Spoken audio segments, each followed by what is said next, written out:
নমস্কার বন্ধুরা, notice with government job চ্যানেলে এই মুহূর্তে যুবশ্রী প্রকল্পের 2024-এর নতুন আপডেট পাওয়া গেল। আর যা নিয়েই আপনাদের সামনে কিন্তু ভিডিওটি হাজির করলাম। তাই ভিডিওটিতে আজকে প্রত্যেকটি জেলার ছেলে মেয়েদের খুবই গুরুত্বপূর্ণ আপডেট কিন্তু আমি দিতে চলেছি। এখানে আপনারা যারা নতুন রয়েছেন তাদের জন্যও রয়েছে একাধিক ঘোষণা, এবং যারা পুরাতন রয়েছেন তাদের জন্য খুবই গুরুত্বপূর্ণ আপডেট কিন্তু ইতিমধ্যে দেওয়া হয়েছে। তাই শেষ পর্যন্ত ভিডিওটি দেখুন। 2024-এর লিস্ট সহ যে সমস্ত ঘোষণাগুলি হয়েছে সমস্ত তথ্য আপনাদের চোখের সামনে রয়েছে। তাই এক এক করে সবগুলি দেখে নিন, আর আপনি এগুলি এক এক করে করতে থাকুন। তো দেখুন, পশ্চিমবঙ্গের এমপ্লয়মেন্ট ব্যাংকের অফিসিয়াল ওয়েবসাইটে আমি রয়েছি, আর এখান থেকে কিন্তু আপনি সেই ঘোষণাগুলি দেখতে পাবেন। তো প্রথমে যাদের জন্য আলোচনা করব তাদেরকে বলা হয়েছে আবারও কিন্তু নতুন করে সুযোগ দেওয়া হয়েছে এই সমস্ত ছেলে মেয়েদের জন্য, আর তাদেরকে একটি নির্দিষ্ট ডেট দেওয়া হয়েছে। এই ডেটের মধ্যেই কিন্তু এবার আপনাদের এই ফর্মটিকে জমা করতে হবে।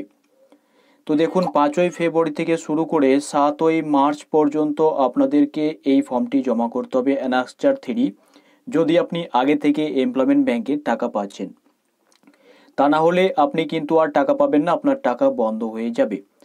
এবার কথা হচ্ছে যে যারা এই ফর্মটি জমা দেবেন তাদেরকে নতুন করে এমপ্লয়মেন্ট ব্যাংকের যে যুবশ্রীর তালিকা, সেই নতুন তালিকায় কিন্তু সংযোজিত করা হবে।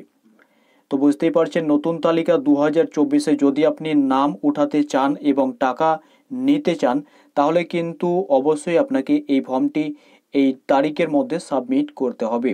তা না হলে আপনার নতুন তালিকায় নাম কিন্তু সংযোজন করবে না, পরিষ্কারভাবে এটি বলা হয়েছে। তাই অবশ্যই অ্যানাক্সার 3 7 মার্চ 2024-এর মধ্যে সাবমিট করতে হবে আপনাকে। কিভাবে সাবমিট করতে হয় না জানলে অবশ্যই কমেন্ট করবেন, সেটি নিয়ে একটি ভিডিও বানিয়ে দেব। এবার পরবর্তী আপডেট হচ্ছে যারা নতুন আবেদন করেছেন তাদের জন্য। যারা নতুন আবেদন করেছেন 2024-এ, তারা কিন্তু শীঘ্রই আপনাদের ফর্মটি এমপ্লয়মেন্ট এক্সচেঞ্জে জমা করে আসুন।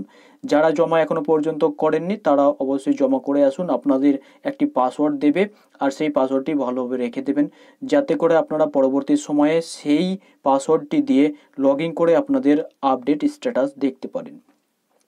এবার যারা আগে থেকে আবেদন করেছেন কিন্তু পাসওয়ার্ড হারিয়ে ফেলেছেন, এমন কোনো সমস্যা থাকলে আপনি কিন্তু আপনার মোবাইল নাম্বারটি আপডেট করতে পারবেন এখান থেকেই।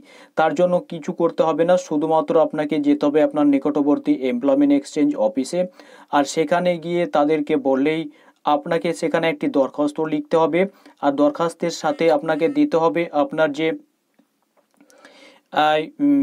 রেজিস্ট্রেশন আইডি ছিল, এমপ্লয়মেন্ট আইডি, সেই রেজিস্ট্রেশন আইডিটি তাদেরকে দিতে হবে, আর একটি দরখাস্ত করতে হবে। আপনার মোবাইল নাম্বারটি তারা কিন্তু অ্যাড করে দেবে। এবার যদি আপনি আপনার মোবাইল নাম্বারটি হারিয়ে ফেলেছেন বা মোবাইল নাম্বারটি চেঞ্জ করতে চান, সেক্ষেত্রে আপনি এটি অনলাইনেই করতে পারবেন। তার জন্য এখানে অনলাইনের সিস্টেম কিন্তু রয়েছে।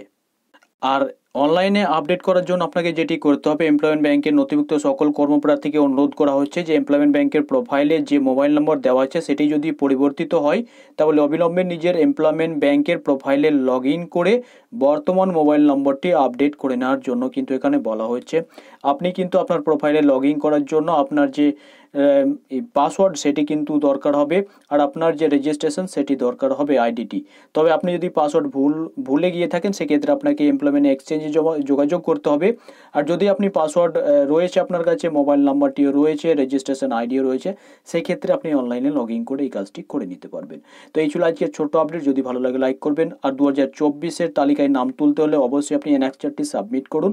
আর যাদের নতুন ওয়েটিং লিস্টের জন্য অপেক্ষা করছেন, আপনারা আমাদের চ্যানেলটিকে ফলো করতে থাকুন।